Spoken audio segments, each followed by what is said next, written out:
For a parent, nothing is more important than raising healthy and happy children who grow into strong, independent adults. But figuring out the best path to get them there isn't easy. So today, the goal is to share the 4 stages of maturity that parents need to help kids reach before they are ready to go out on their own. Dr. Matt Townsend, he's still with us here. Yay. And you are here to share the four key things that we need to make sure our kids focus on and develop in. And there, by the way, there's a million things kids could know to go out and be a grown-up, right?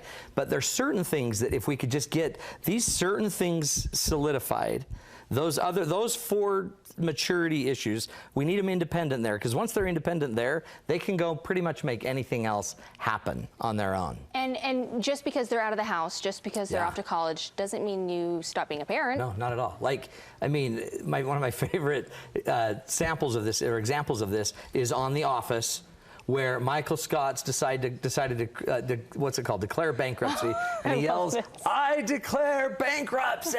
Okay, we've got a clip. Let's take a look. Bankruptcy, Michael, is nature's do-over. It's a fresh start. It's a clean slate. Like the witness protection program. Exactly. Not at all.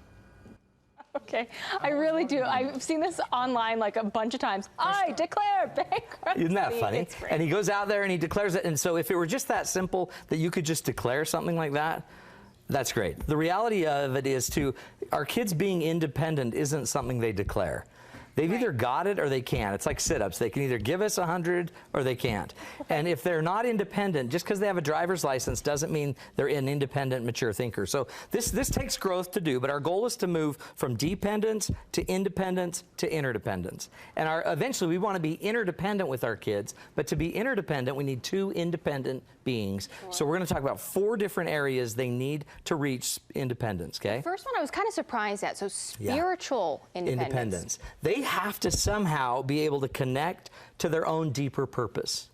They have to know why they're here on this earth, what they're here to accomplish. And they don't need to know that young, but they might need to know that there is a purpose for them. They might want to know, you might want to help guide them to understand more about what they're passionate about, what they're uniquely qualified to do, what they're gifted at doing. You might want to have them understand how to discern truth in the world, how to know what's right or wrong, how to use their conscience, their will, and how to kind of start to feel their way through, you know, the healthy world and maybe the less healthy world. And if we can get them understanding that, then they'll always kind of have this true north. Stephen Covey called it their true north. They'll know where north is. And once they know where north is, you know, they might get blown around a little bit, but they can always reorient back to north. And you say also emotionally independent. This is a good one. They got to know how to basically control their own emotions, how to keep their cool, and how to help others keep their cool.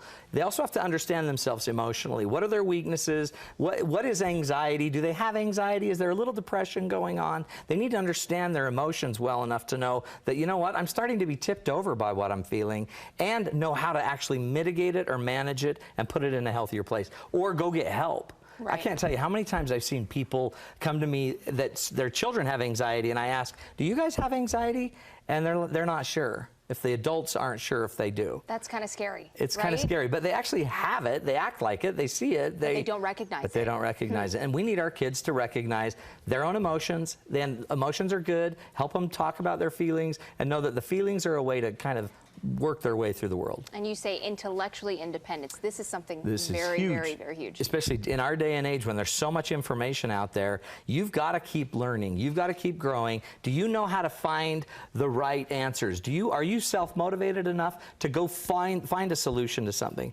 Intellectually, are you able to grow and to learn and to develop? If I ask you a question, will you always come back and tell me you don't know how to do it and want me to help you do it?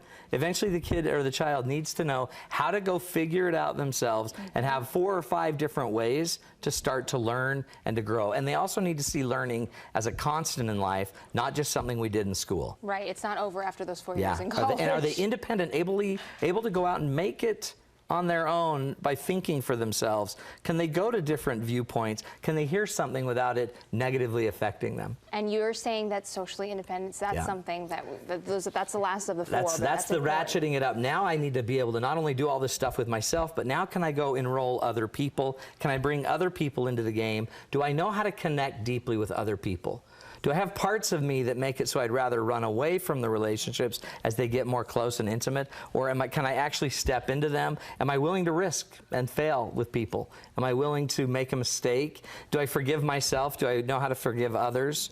Basic kind of social skills that make it so that I can work and connect and collaborate with others throughout our lives. So important. And you have an event for parents Yes. coming up. Coming up huge. Yes. You're not going to want to miss this again. And seating's limited because we're doing it in my office, but May 12th, it's a Saturday, 9 to 1. We're going to be talking about how to basically parent resilient kids, how to create some more of this independence. Going to give the skills, the tools, ideas. Just go to matttownsend.com. Matt, thank you so much Thanks, for joining Ashley. us. Thanks Always for great. having I've me. learned so much. Thank Okay. you.